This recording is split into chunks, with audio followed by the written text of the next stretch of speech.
The day after my mom passed away last year, I stopped and said to myself, driving home from her house, Mom, I wonder how you're feeling right now. Because she had suffered for 6 years. And in that moment, something happened that had never happened to me before. From my heart, I heard words.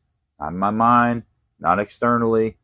My heart, I heard overwhelmed with joy. I was like, whoa, that was wild. 6 months ago, my stepdad had a dream with my mother in it. She was laying in bed next to him.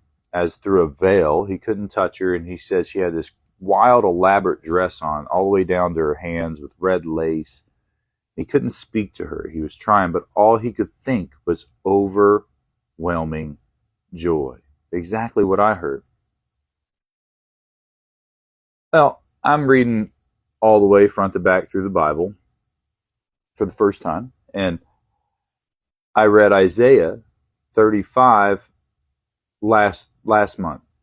I sent it to my stepdad, and it says, as the ransom of the Lord will return, ransomed, and come to Zion with singing and crowned with unending joy.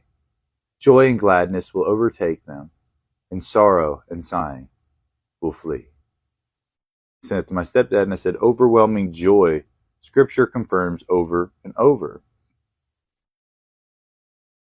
Well, he agreed, and on Saturday, I noticed that Ben Fuller had a song out that I've known the song, but he added a violin to it, Walk With Me. And I sent it to my stepdad and told him Mom would love the violin. She used to take me to the symphony when I was a little boy. And I didn't listen to all of the song. And I did some of my devotionals, spoke with my wife, and then before I went to read my morning Bible reading, I played the rest of the song, listened to it again. And at the very end of the song came on Isaiah 35:10. So I'm telling all this to the guys in jail where I minister yesterday. And as soon as I started talking about it, I wrote this verse on the chalkboard, and the guy goes, I read that chapter this morning. I was like, I'm not surprised. I said, were you doing a Bible plan that had you on that? And he said he just took a Christmas paper or something he had gotten from a church and shoved it in his Bible and opened the Bible there and just decided to read those few chapters. To top that all off, yesterday, same day, that evening, I'm in the gym. And I'm putting on my gi, taking off my watch, my rings and stuff, getting ready for class. And I have a watch that doesn't tell time. It just has these Bible verses, has a button. You have to hold the button to turn it on and then press it for it to say a Bible verse. And I didn't even think I turned it on. I just shoved it in my bag. Lo and behold, I hear then right after I put it in there, it started to say a verse. And it said, Isaiah 35:10. This is how the word is alive. It's not just some metaphor. He is literally reaching out and speaking to us if we have ears to hear and eyes to see.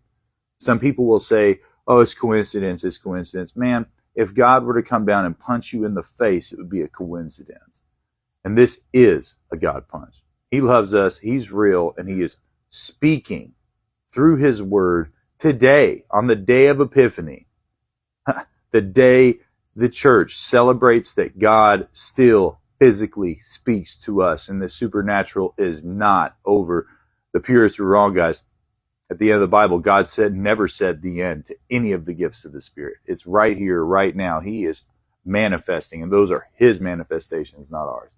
Love you guys, because He loved us first.